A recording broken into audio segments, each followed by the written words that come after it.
A guy is asking the question, I live in LA. How would you survive if you couldn't get out early? There's lots of people who talk about this.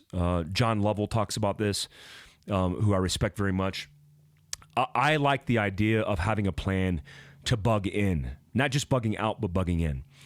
I have a house in Heber City, Utah, a beautiful community, beautiful town in wonderful Utah, one of my favorite states in the world, in the United States, but in the world, one of my favorite locations.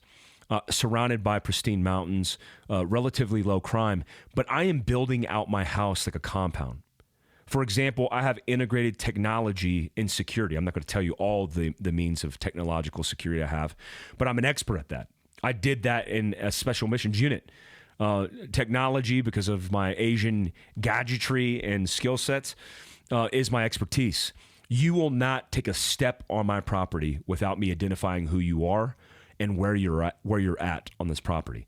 That's infrared capability to identify movement. That's cameras. That's SMS services. I have that locked down. Now, if I'm in the worst case scenario where I have to bug in, those things are going to be early warning capability that's going to give me the advantage. And if I didn't have that and I had to pull 360-degree security 24 hours a day, that would be very difficult since it's just me. So it's going to be very hard to do that without capability, capacity, and a plan. So if you do have it, start looking at force protection, which is a topic that we'll talk about a little bit in the meat and potatoes of this podcast.